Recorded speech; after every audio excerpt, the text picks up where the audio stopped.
Gente, eu vim aqui falar com vocês um tópico muito sério, tá?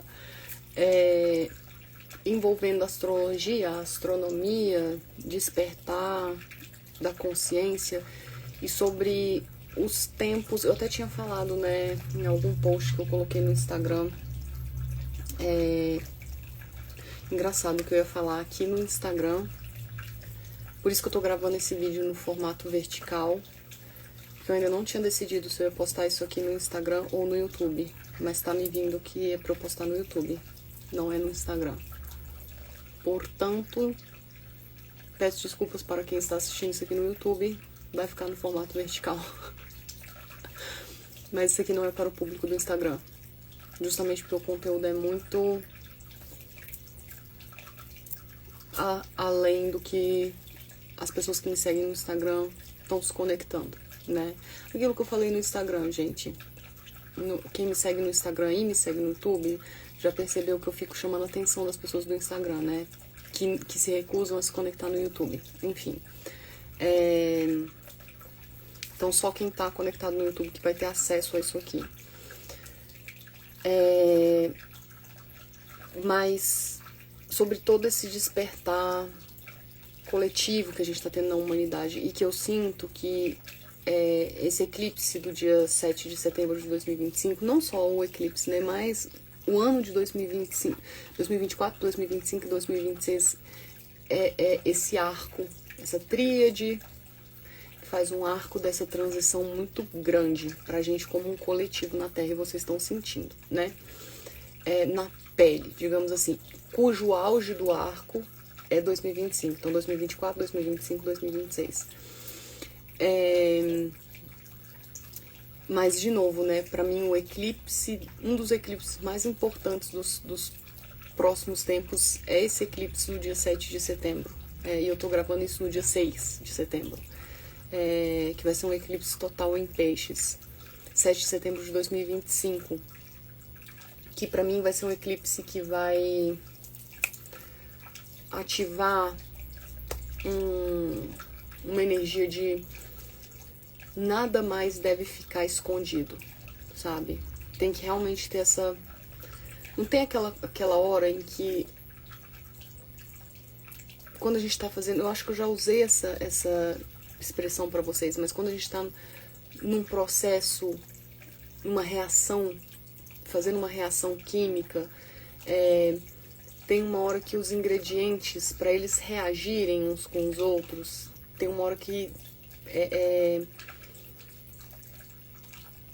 precisa ter o auge do desequilíbrio para que as coisas comecem para que a alquimia comece a acontecer e as substâncias finalmente comecem a se transformar em algo diferente, sabe? Em que uma coisa deixa de ser uma coisa e outra coisa deixa de ser outra coisa, essa separatividade pare de acontecer, né? Enquanto os dois estão interagindo ali no conflito, mas tem um restinho de uma coisa, um restinho de outra coisa, sabe? Ainda continua tendo um pouquinho de conflito e separatividade, mas aí chega num ponto, assim, crítico de virada, em que, sabe, tudo quebra e a alquimia acontece, e a partir dali já vai começar a estabelecer o auge da reação, e a partir dali já começa a acontecer o princípio do equilíbrio. É esse momento que a gente tá começando eu espero ter dado pra entender, acho que deu. Esse momento que a gente tá vivendo agora com esse eclipse, sabe, em 2025, é assim... Não dá pra deixar mais uma pedra sem revirar, gente. Porque é o que eu tô falando há muito tempo. Tá muito fácil as pessoas exigirem por mudança sem que mexa no meu, sabe? Sem que mexa no meu. É muito legal isso. O mundo precisa mudar, as coisas precisam mudar, mas do outro. Eu quero que comigo e eu permaneça intocável. Não é assim que funciona, sabe? Não é assim que funciona.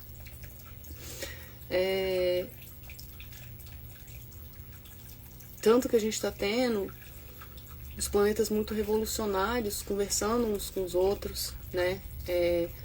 Plutão, Urano, Netuno, Saturno, tudo ali, ó, pá, conversando, mas não é só isso, gente, foi pra isso que eu vim aqui. tem muito astrólogo que fica focando nesses planetas coletivos, geracionais, e eu entendo por quê, né? Porque eles realmente têm importância muito grande, mas eu vou um pouco além disso, tá? Eu já falei pra vocês que eu falo muito de planetas anões, que tratam de uma consciência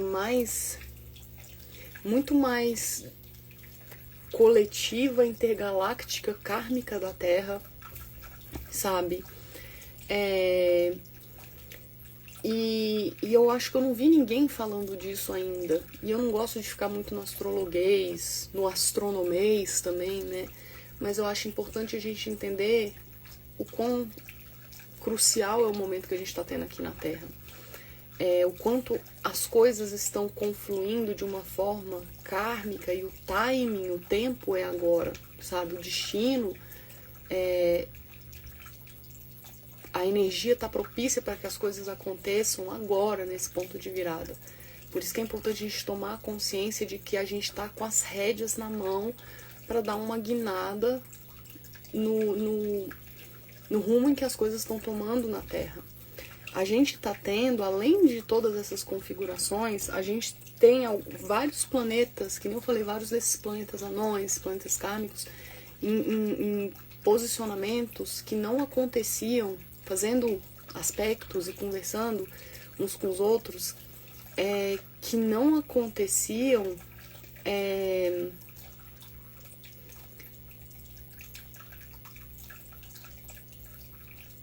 há milhares de anos, tá? Há milhares de anos. E dois deles, que são muito importantes para mim, que estão conversando com essa galera toda, Plutão, principalmente Plutão, gente. Com Plutão, mas também com Urano, com Saturno e Netuno, que estão ali juntinhos, né? São Sedna. Sedna tá conjunto com Urano em Gêmeos, tá? E Sedna, gente, eu já contei pra vocês o mito de Sedna aqui, né? Só pra lembrar, caso vocês não lembrem, e fazer um pequeno resumo. Sedna é um mito inuit, né? E Sedna era uma princesa, filha de um líder da tribo, né? E Sedna, desde pequena, tinha na cabeça dela que ela era independente, que ela não queria casar. E o pai dela falava, não, mas você tem que casar, e queria que ela casasse. E vinham vários pretendentes e ela não queria casar com nenhum, e nenhum era bom o suficiente, né? Até que um dia chega um pretendente que era bonito, era forte,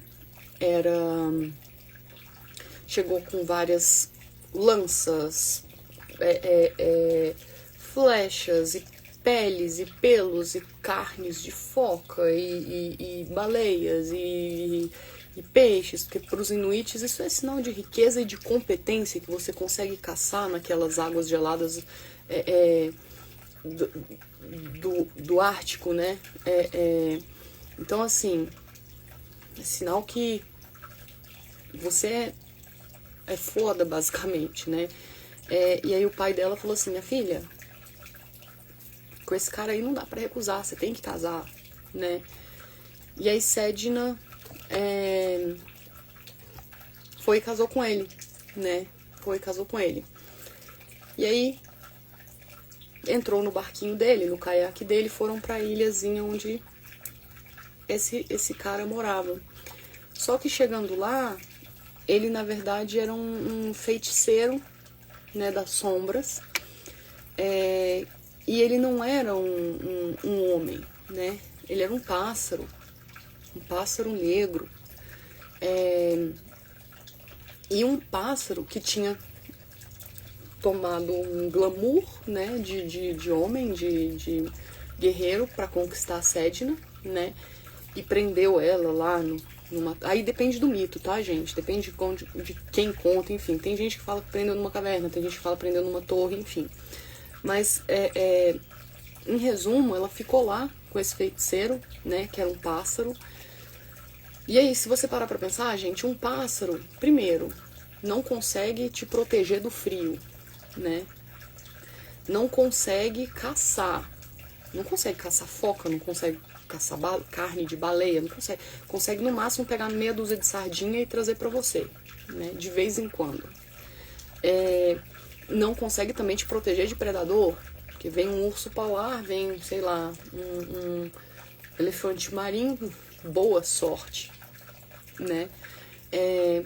Também não consegue, muito menos, matar um urso polar e escalpelar o bicho para tirar a pele para você usar de novo, te proteger do frio. Não consegue construir nada, uma fortaleza nem nada para você ficar lá se protegendo de abrigo, enfim. É um pássaro, gente. É um pássaro. Então, Sedna se viu abandonada ali, traída, né? E o pai dela começou a achar muito estranho que ele não recebia notícias da filha. E aí, um belo dia, ele resolveu pegar o caiaque dele e ir atrás da filha dele, né? E quando ele chegou lá, ele descobriu. Viu a filha dele num estado deplorável, né? E ela começou a chorar, contando o que tinha acontecido. Ele falou, não, pera lá. Vou levar você de volta. Que história é essa, né? A gente foi enganado, vou levar você de volta pra casa. Só que no meio do caminho, o tal do feiticeiro, do pássaro feiticeiro, encontrou eles, né? E aí o pai de Sedna tava muito bravo. Aí depende, tá? De novo, depende de quem conta o mito, de onde vem o mito. Tem gente que fala que o pai de Sedna matou o pássaro feiticeiro num ataque de raiva e a família do pássaro feiticeiro encontrou o pássaro morto e perseguiu Sedna e o pai. E tem outros que falam que foi o próprio pássaro feiticeiro que perseguiu eles, tá? Mas independente, gente, ambos foram perseguidos. Ambos entraram no caiaque e começaram a voltar de volta para a ilha. E passaram a ser perseguidos, tá? Porque não queriam de jeito nenhum que os dois voltassem. E começaram a tentar derrubar o barco. O pai de Sedna, para tentar se salvar, né, num ataque de pânico, pegou a filha e jogou do barco. Falou assim, é ela que vocês querem? Então, vou pegar meu estojo aqui, toma minha filha de volta. E me deixa em paz para tentar sobreviver. E Sedna se agarrou no barco, falou, não, pai, pelo amor de Deus, não faz isso comigo não me deixa aqui, que é isso? Que história é essa? Sabe? Como que você faz isso comigo? E eles continuando atacando o barco, tentando revirar o barco, com as ondas vindo. O pai de Sedna pegou a faca dele, aí depende, pode ser faca, pode ser machado, enfim, depende da história, peixeira, enfim. E corta os dedos dela um por um. E ela cai no oceano. O corpo de Sedna vira o fundo do mar, né? E as ilhas. E os dedos dela viram a vida marinha, né? As criaturas, a vegetação, as baleias, as focas, enfim. E aí os inuites, né? Eles acreditam que Sedna não morreu, né? Que Sedna é a vida marinha. Tanto que eles pedem passagem para Sedna quando eles atravessam o mar. E esse mito, já falei para vocês, né? O que esse mito quer dizer pra gente, né? Quando a gente interpreta isso na sombra, né? É essa traição que a gente sofre, uma traição principalmente de uma energia masculina, uma traição de um patriarcado, uma traição dos nossos valores, quando a gente abre mão de alguma coisa acreditando em algo, sabe? E faz aquilo esperando que, nossa, realmente tá bom, eu vou fazer o que você tá falando e vai acontecer alguma coisa em troca, sabe? E não é aquilo, pelo contrário, a gente é traído pelo que a gente menos espera, né? E aí a gente fica, de novo, eu tô falando da sombra, a gente fica num vitimismo, sabe? Mas a luz de Sedna, é a gente reconhecer que, na verdade, a gente não é uma vítima.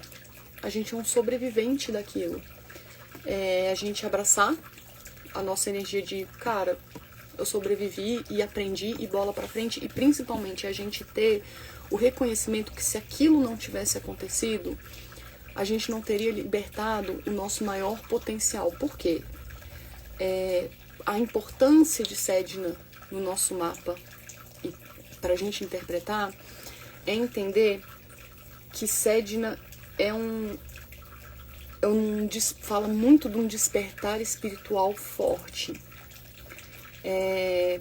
principalmente através da dor, de novo, através da traição. E é bem parecido com Plutão, Sedna, sabe? Mas Plutão já tem uma coisa diferente, não tem a ver com traição, Sedna tem. Mas é você entender que, se você não tivesse passado por aquela traição, você teria continuado num caminho ordinário, num caminho de zona de conforto, que às vezes não era o mais adequado para você, sabe?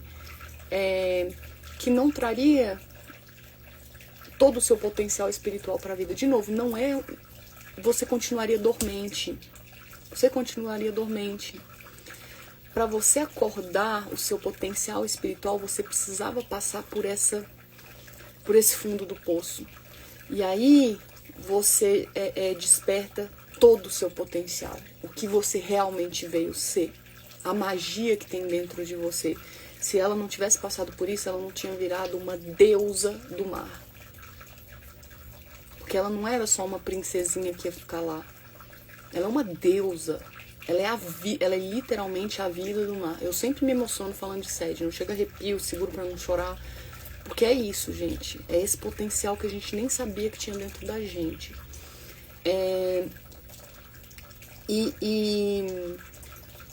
Então, entender isso é muito importante. E a coisa mais importante que a gente tem que entender de Sedna, quando a gente está passando por esse despertar espiritual que é muito forte, tem a ver com desapego. Desapego. Por quê? Porque enquanto Sedna estava apegada no barco, ela ainda não se transformava nesse potencial espiritual dela. Ela ainda estava apegada na vida de princesa, de não me deixa, não, eu quero voltar com você, pai. O simbolismo do pai cortando os dedos é o simbolismo da vida fazendo a gente passar por dores. Por dores. Você não quer desapegar disso? Então toma. Não quer desapegar daquilo? Então toma. Então toma, forçando a gente a desapegar até que a gente desapegue de tudo que a gente precise para que a gente se afogue no emocional mais profundo, para que a gente se torne o que a gente veio tornar. Então a metáfora de Sedna é o famoso, a hora que você começa a sentir isso chegando, esse emocional que tá avassalador para esse despertar espiritual, aprende a soltar o mais rápido possível. A soltar e confiar e deixar ir. Porque quanto mais você apega, mais dedo você vai perder, mais dor você passa. O despertar espiritual ele tem a ver com desapego, principalmente emocional. Principalmente emocional. Por isso que Sedna é muito importante entender e muito pesado. Tá? A gente tava com Sedna em Touro. A maioria das pessoas tem Sedna em Touro, tá? A não ser pessoas bem mais velhas que nasceram com Sedna em Áries. Se você tem acima de 60 e poucos anos, pode ser que você tenha Sedna em Áries, tá? Crianças nascidas a partir de junho de 2024 já tem Sedna em Gêmeos. E Sedna está em Gêmeos atualmente, que nem eu falei, conversando com Urano. E ela conversando com Urano aí, vai ficar um tempo conversando com Urano até mais ou menos o final de 2027. Primeiro Sedna veio ensinar pra gente todo esse período que ela estava em Touro, esse desapego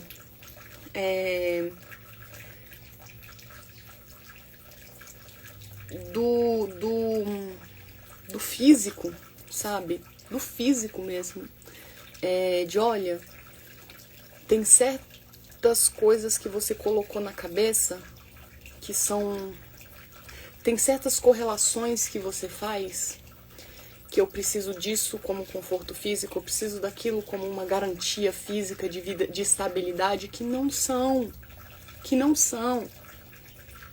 E a gente vê isso na geração, no que a gente está vivendo no planeta inteiro. Que a gente associou emoções e valores a estabilidades físicas, financeiras, sabe? Assim, é isso mesmo? Se você abrir mão desses seus valores, desse seu emocional, não sei o que lá, você vai, trabalha, e aí você vai conseguir a promoção que vai te fazer comprar casa. Você conseguiu? Não, seu chefe foi lá e te fez de trouxa. É a traição da Sédina que tome o seu dedo. Porque você deixou de ter um crescimento espiritual, de um potencial que você podia ser, porque você ficou lá acreditando naquilo. Deixou de ter tempo de convivência com a sua família, que fazia parte dos seus valores, porque não, porque eu tinha que ficar viajando o mundo inteiro pra conseguir ganhar R$10 a mais por mês. Vocês estão entendendo? E pra que R$10 a mais por mês? Pra eu conseguir ter o carro do ano pra quê? Vocês estão entendendo? Série em Touro foi muito isso, desmistificar isso. E agora que ela vai pra Gêmeos, a gente ter a noção... Gêmeos é interação. Gêmeos é o signo da interação, da consciência, do poder da consciência. Então cuidado com o que a gente sintoniza, com o que a gente interage. Já falei isso. Ainda mais com Urano, estando junto com Urano. Urano é a tomada da consciência maior, da consciência suprema. Então assim, cuidado com o que vocês estão acreditando, com o que vocês estão se conectando. Muito cuidado. Estejam com muita consciência, enxerguem 20, 30 vezes lá na frente, que é Urano. Sejam com muita consciência disso. Porque vocês podem estar comprando ideia errada. Vocês podem estar interagindo e comprando ideia errada. É aquilo que eu tô falando do dedo e gritaria. Tá? Que aí daqui a pouco não se sinta traído, porque você se conectou com uma coisa aqui, outra lá, e ficou tão assim. Você não, a ideia Gêmeos, gente, é muito volátil a energia. Uma hora tá aqui, outra hora tá aqui, só que é tudo muito raso, não pensa. Cuidado. Cuidado com as suas interações, porque isso vai interferir na sua frequência. E tudo acontece primeiro no plano do pensamento. A sua manifestação vai acontecer com o que você está interagindo no pensamento. Então, cuidado, depois não ache ruim. Tá? Mas não é só isso. O Sédina tem uma órbita muito grande. Se eu não me engano, é uma órbita de 1100 anos. Vocês acham que Plutão é lento, que não sei o que lá é lento, que... Sédina tem uma órbita de 1100 anos. E é uma órbita, gente, senoidal, que a gente chama. Não é bonitinha, sabe? Redondinha, igual a maioria dos planetas. Não. Sédina, assim como a maioria dos planetas anões, né? É um objeto que a gente chama de transnetuniano.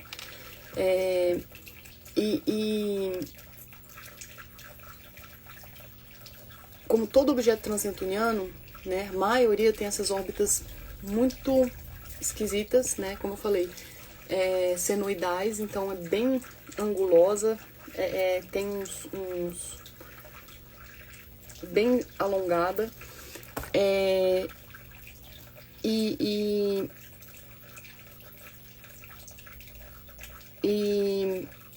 Sédina ela está, né? Ela está neste período. Ela, principalmente em 2026 e 2027, ela vai estar no ponto mais próximo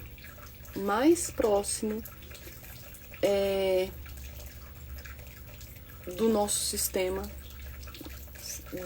da Terra possível, tá? Então, por agora, ela tá no ponto mais próximo que ela consegue estar.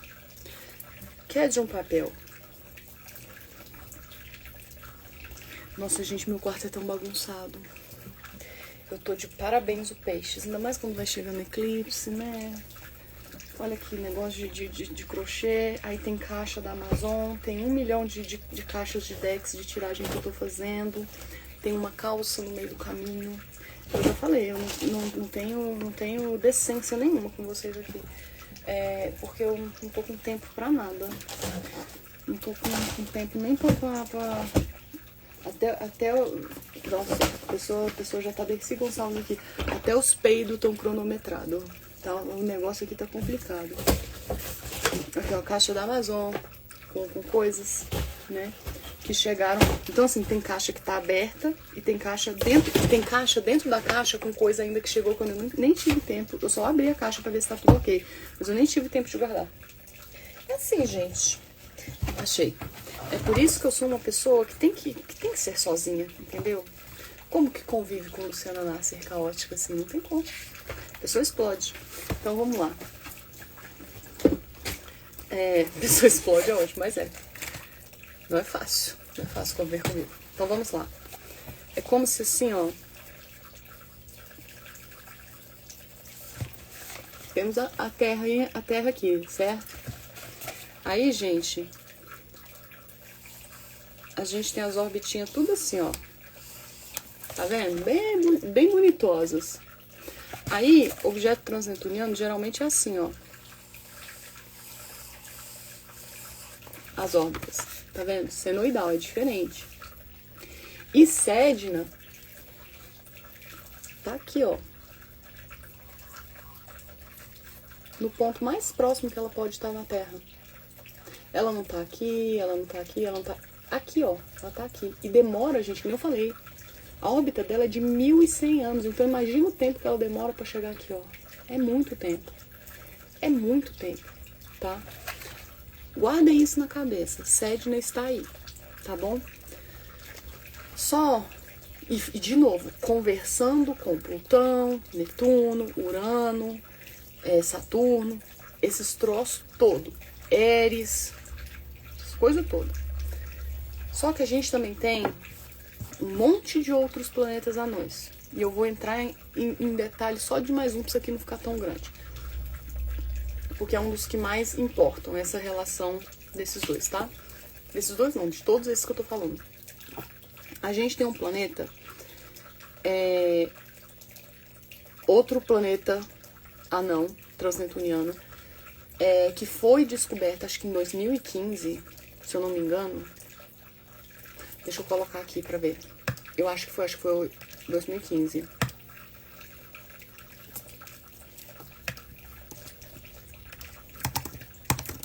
O nome dele é difícil de digitar.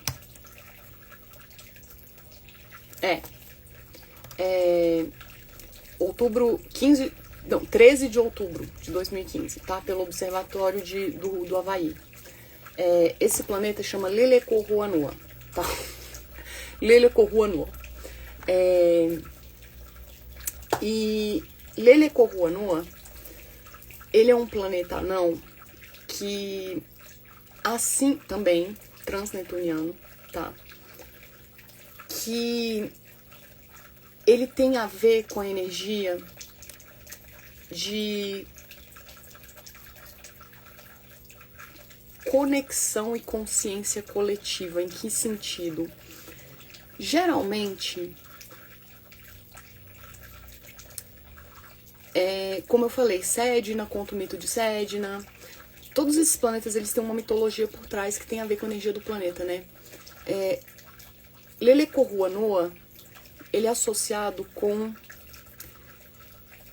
o nome de um pássaro, né? Lelekohuanua é um pássaro que existe no Havaí. É uma ave migratória que tem lá. Então ele é associado à natureza dessas aves migratórias lá. Então ele é um coletivo de pássaros, porque eles têm uma forma muito peculiar de migrar. Então, primeiro, é um planeta que não tem um mito por trás. ele é conectado com uma coisa natural. Segundo, é um coletivo. É um coletivo. Não é uma pessoa, um herói fazendo alguma coisa. É um coletivo. Vocês estão entendendo? E, de novo, um coletivo de pássaros que migra, tá? E por que eles são... Por que eles escolheram esse pássaro? Porque tem muito a ver com a energia do planeta. Esse pássaro... foram feitos estudos que esse pássaro é o seguinte: eles migram, se eu não me engano, por dias e dias e dias seguidos. E aí eles fizeram primeiro que eles são quase como muguerço, sabe, igual morcego. Eles têm visão ultravioleta, tá? Eles têm visão ultravioleta, então eles seguem raio ultravioleta. Apesar do buguerço ser infravermelho, né? E não... Infravermelho não, ultrassom, né? Não tem nada a ver.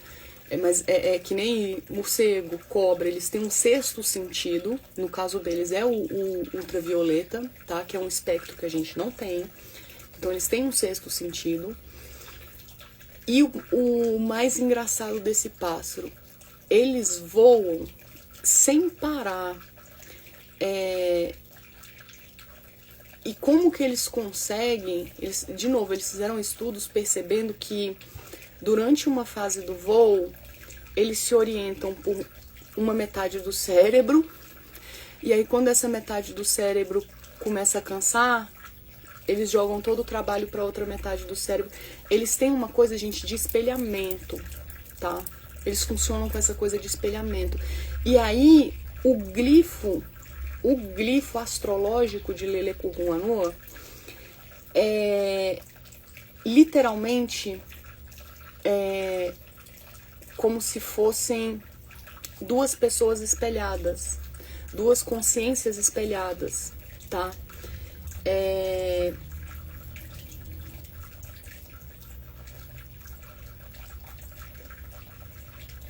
Porque este planeta tem a ver com a ideia de todo mundo sincronizado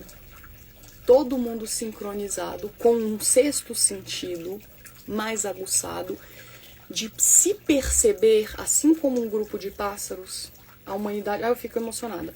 A humanidade se conectando como um grupo de pássaros a tudo e a todos, tá? Mas principalmente uns com os outros, de você conseguir se perceber no outro.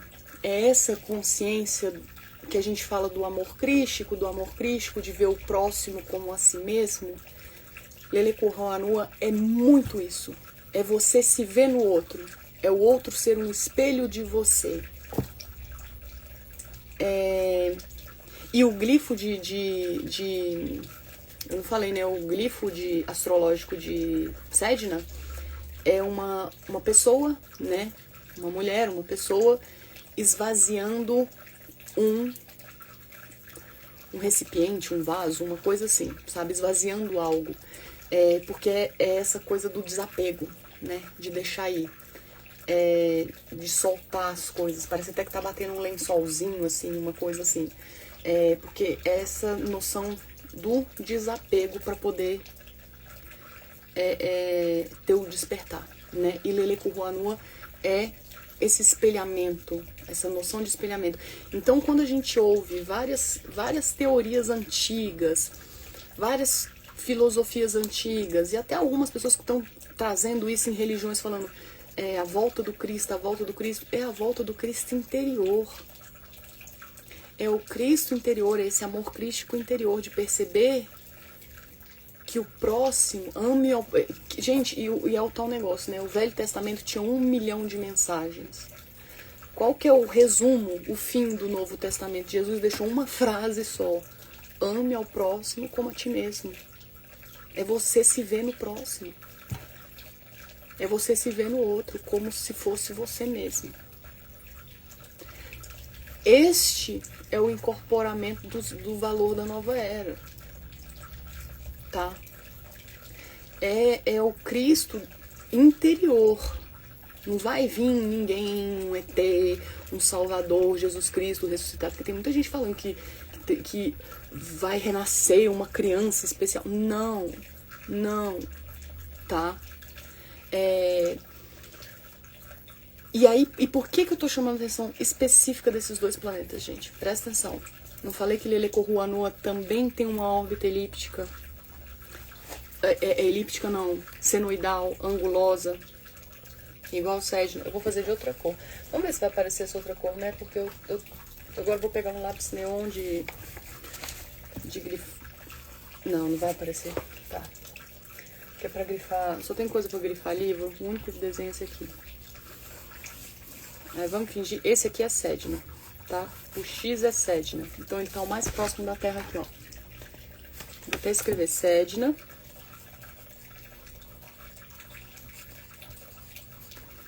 Eu vou pôr 2027, tá? Pra Sedna, mais ou menos, que é onde ele vai estar o mais perto possível. 2 anos depois, também vai estar o mais próximo da Terra. Só que a órbita de Sedna, eu falei,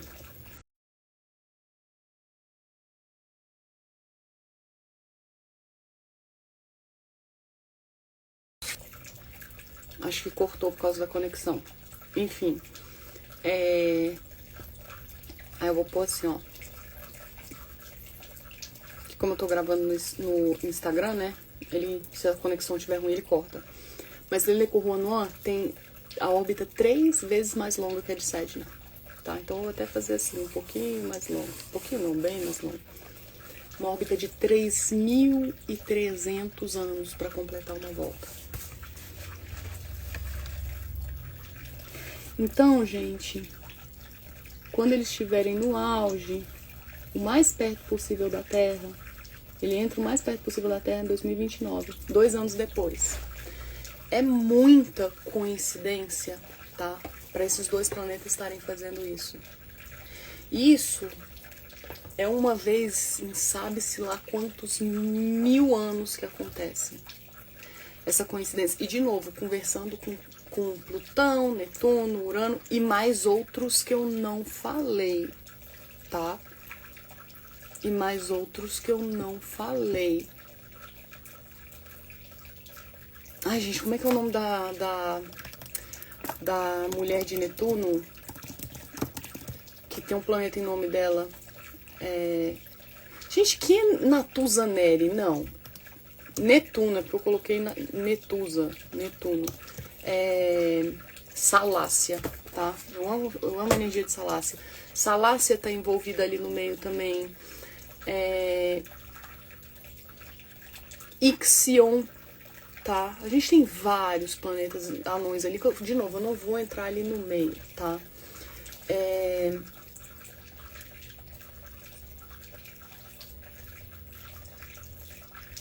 Mas, já começou a ter download aqui, mas tá. Por que é importante essa coisa que eu falei desses dois, principalmente esses dois, né? Ai, agora eu tô com Salácia na cabeça, mas Lelecorruanoa e Sedna, tá? Com todos esses outros. A última vez que esses dois estiveram no ponto mais perto da Terra, a última vez que a gente teve isso, a gente teve simplesmente na humanidade a Revolução Neolítica. Como assim, Luciana?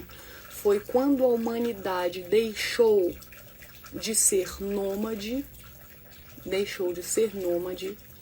e caçar e viver de coleta e passou a plantar, a roçar e viver do grão e da roça. Olha que grande salto, que isso permitiu que a gente literalmente se desenvolvesse como civilização, porque aí a gente conseguiu se fixar nos lugares. Isso liberou tempo na nossa vida, que a gente pôde direcionar para fazer outras coisas e desenvolver isso aqui, se conectar com outras coisas. principalmente se conectar uns com os outros, aumentar a nossa comunidade, a nossa aldeia. A gente não precisava mais ficar em pequenos grupos lutando uns com os outros para tentar sobreviver. Vocês entenderam o tanto que isso é importante, gente? E olha o tanto de ferramenta que está surgindo agora para que a gente tenha mais tempo ainda nas nossas mãos, para que a gente se conecte de forma correta com o universo. Por isso que eu tô sendo muito insistente e chata com essa coisa de inteligência artificial.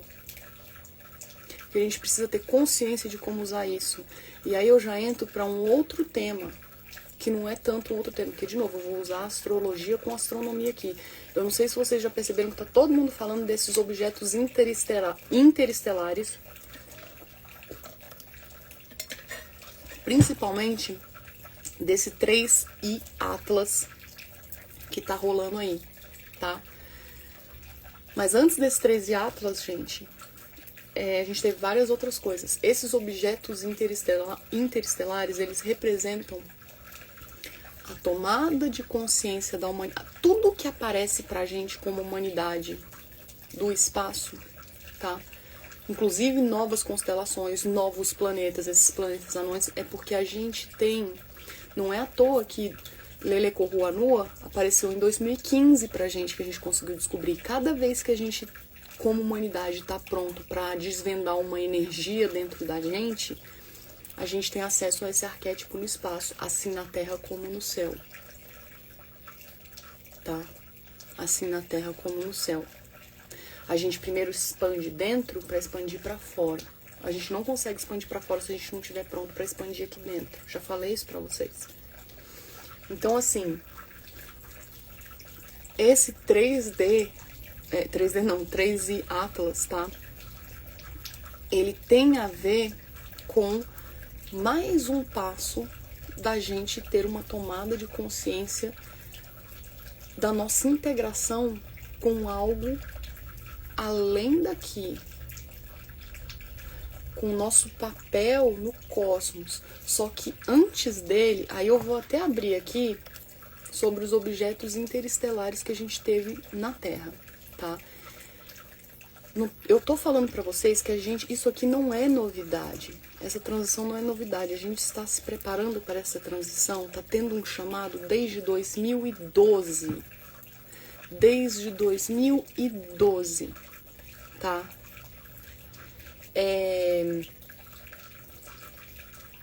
E aí eu não vou entrar, enfim, na parte astrológica, na parte energética, de escritos, enfim. Desde 2012 tá tendo esse chamado, tá?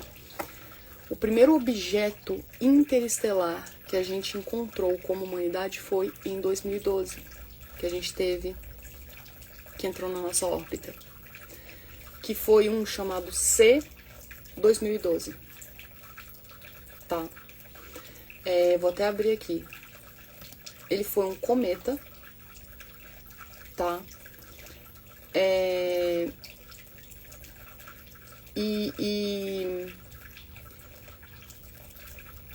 Aí você vai estudando as coisas e tal.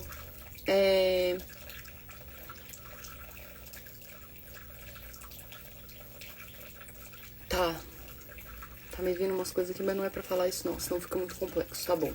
Tá. Foi em 2012, ponto. Não vou complicar mais do que isso, não. O segundo objeto, em 2017, gente, a gente teve outro chamadão, tá? Outro chamadão. Cadê? Foi quando a gente teve... Cadê? 2017 foi quando...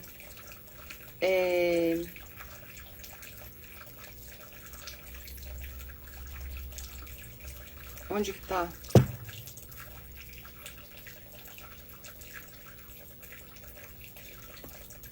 Ó, se eu não me engano, foi quando Netuno... Não, Netuno não.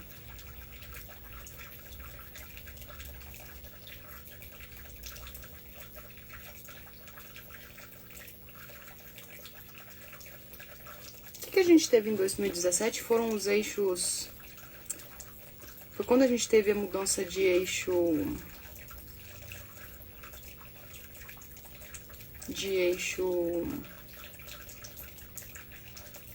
Gente...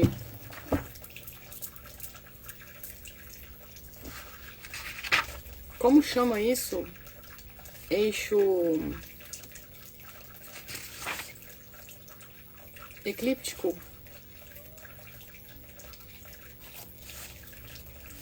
Eixo lunar.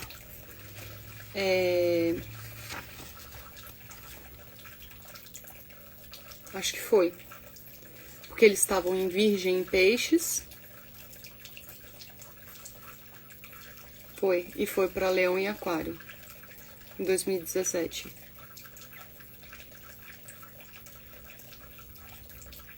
Mas enfim, não é só isso não. A gente teve uma série de coisas astrológicas muito importantes em 2017, tá? Que fizeram com que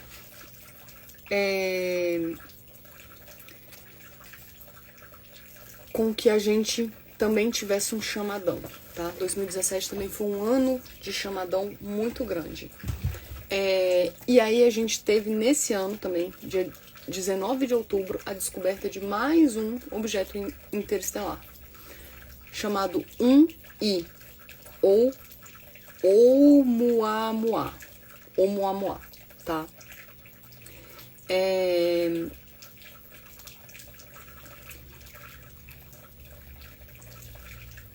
Depois, a gente teve, em 2019, nem preciso falar o que teve em 2019, né, gente?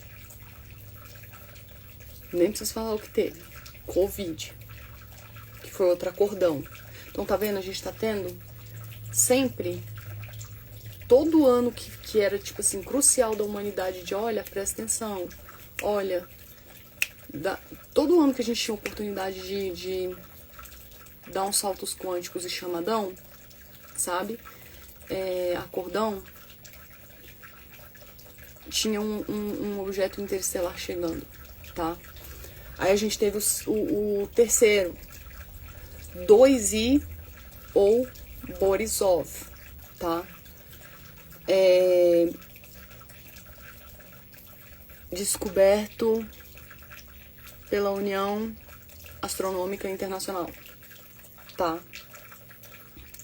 E todos têm um nome I, né, de intergaláctico. Então, o primeiro de todos foi um cometa, pra vocês verem. Então, o cometa é uma coisa que deixa um rastro. 2012 já deixou um rastro, falando, ó, presta atenção. Presta atenção. E aí, depois, logo em seguida, foi indo os Is. 1I, 2I. E agora, gente, 2025, a gente tem o 3I, que é o Atlas. Que é o que tá todo mundo falando. Tá? Então, assim, gente, não preciso falar mais nada, né?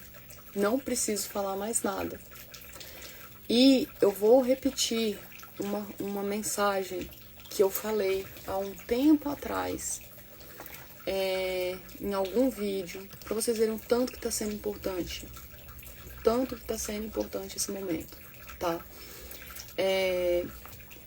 E o que me vem, gente, é que essa transição da Terra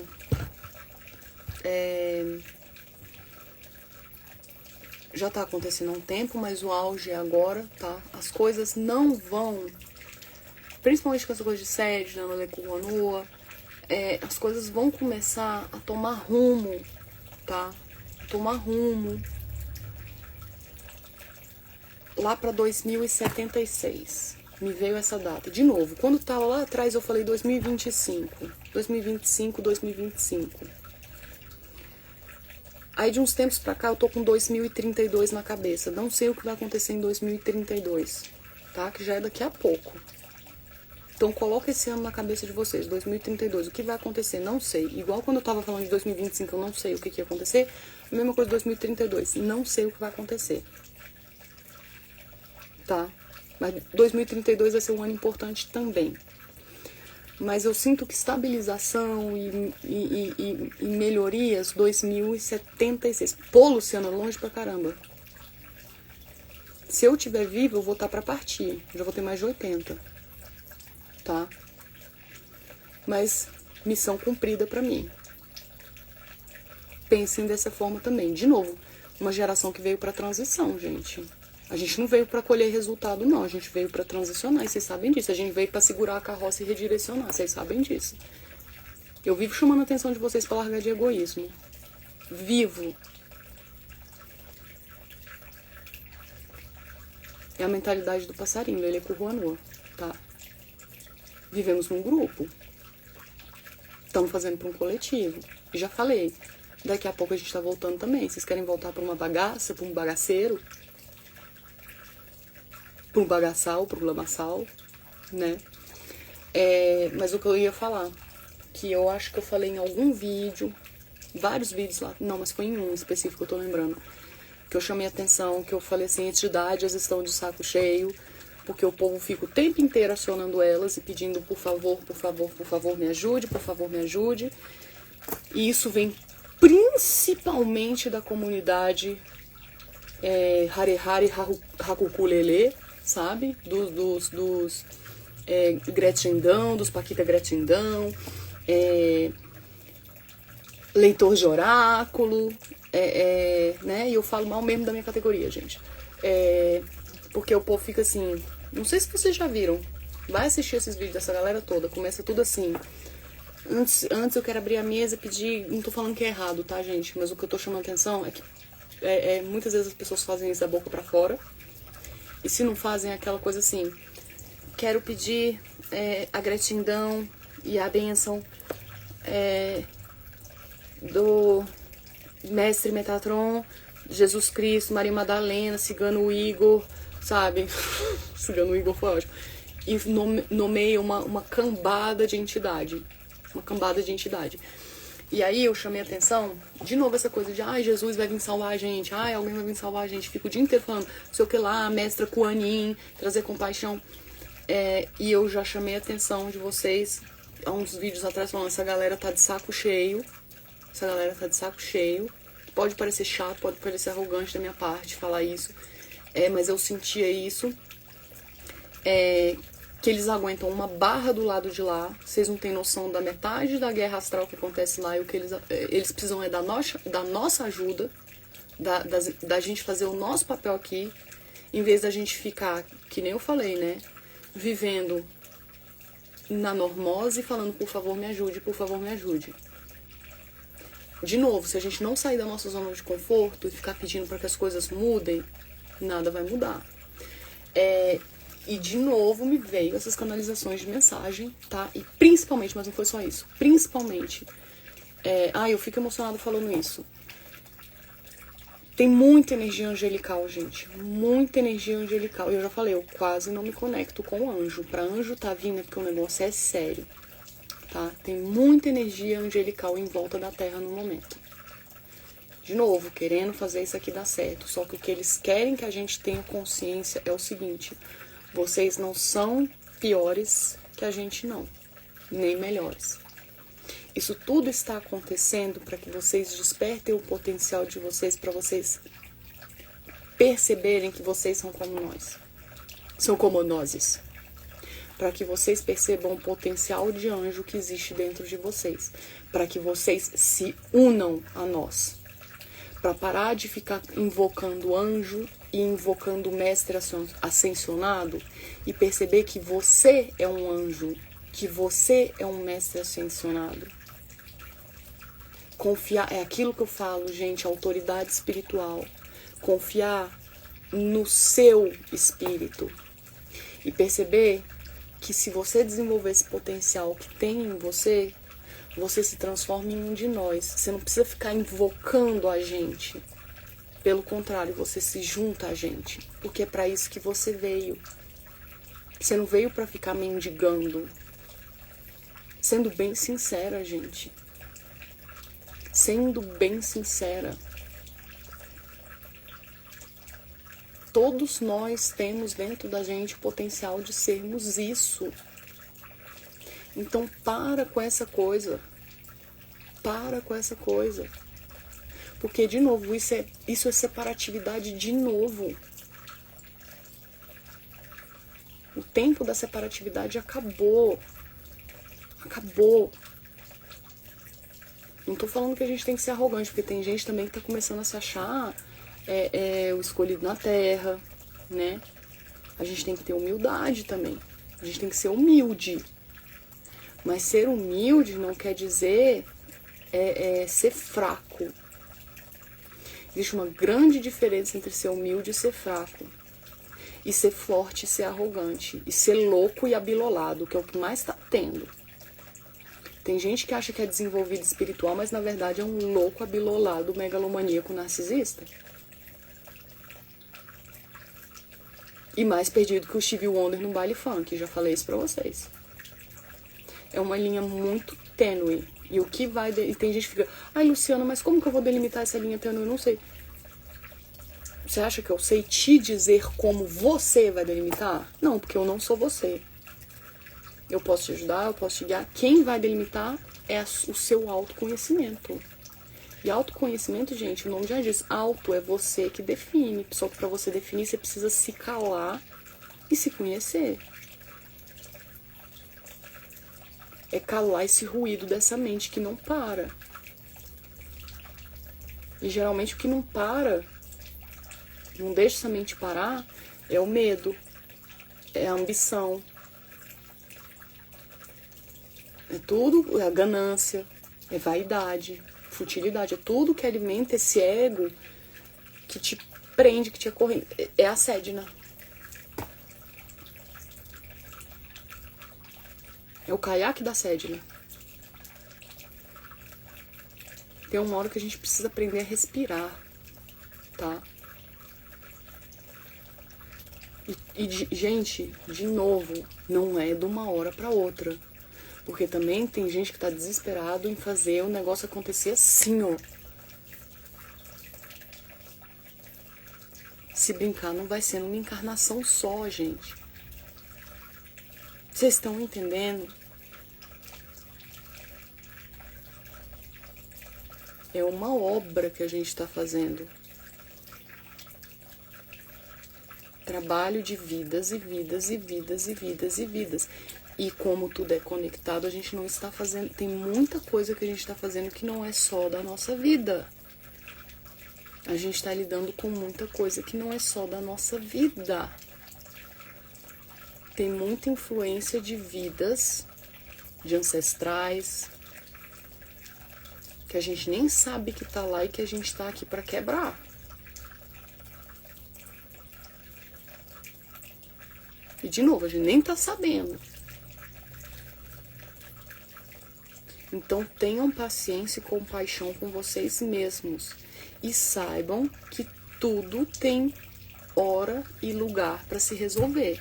E nem todo processo é cognitivo. Porque tem gente que quer saber como que tá acontecendo, como que eu vou curar, eu preciso saber. Não. Deixa processar e acontecer no subconsciente. Se a gente precisasse saber de tudo, a gente pirava. E não precisava ter subconsciente. É aquilo que eu falo. Quando você tá machucando, você tá machucado, você quebra um braço.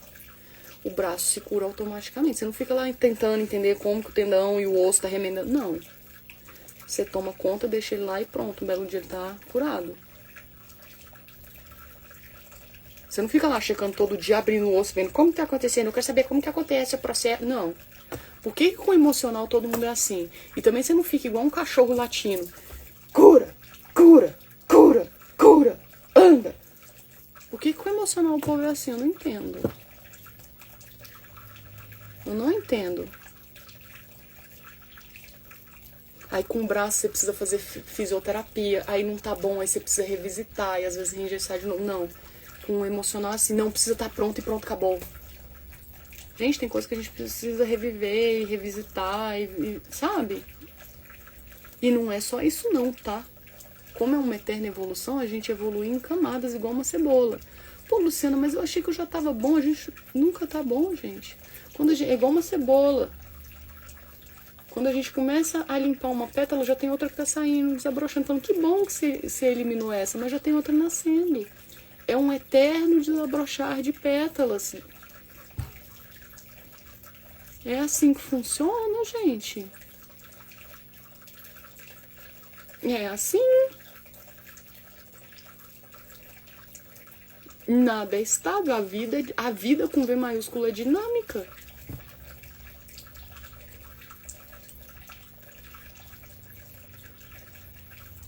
Então, né? Vamos começar a entender como funciona o movimento das coisas? E para entender, a gente precisa observar o mundo à nossa volta e parar para observar um pouco, porque as pessoas não fazem isso. Por isso que elas não estão entendendo mais nada. Porque a única coisa que elas observam é o quê? Bundinha rebolando em TikTok, né? Gente falando bobagem em vídeo. Falta de discernimento, gente. Falta de discernimento, né? Celebridade falando potoca. Noticiário soltando notícias apocalípticas que sabe-se com opiniões duvidosas, que sabe-se lá de onde tiraram. Gente, mesmo sempre, né? Vamos ter discernimento. Como diria Regina Roca, para terminar meu vídeo sempre, se liga, né? Porque a verdade vai imperar de agora pra frente. A gente já falei, esse eclipse tá vindo aquela frase no stone unturned, né? Nenhuma pedra vai ficar sem virar, não. Acabou. E é melhor você ter consciência disso do que ser pego de surpresa levando pedrada tijolada. Porque quem não fez dever de casa até hoje, desde 2012, olha o tempo, mais de uma década, vai ser acordado na pedrada, na tijolada, no asteroide, no cometa que tá chegando. Tá? E se continuar resistindo, vai ir para um nível de consciência diferente dos demais. Pronto. E pronto. É isso. Tá? Então eu espero que eu tenha dito tudo, que tenha ficado... que vocês tenham entendido um pouco a importância do momento que a gente tá vivendo agora. Tá bom? Tá. Então tá bom. Raps e eclipses. Raps e eclipses é ótimo. Talvez eu solte isso antes do eclipse, não tenho certeza. Acho que sim. Pra vocês terem alguma coisa legal, interessante para assistir durante o eclipse para uma tomada de consciência. Nossa, pra falar nisso eu tenho que tirar todos os meus cristais pra poder energizar. Deus me ajude. Então tá bom. Falou, valeu, gente. Tchau. Ai, vamos terminar esse vídeo.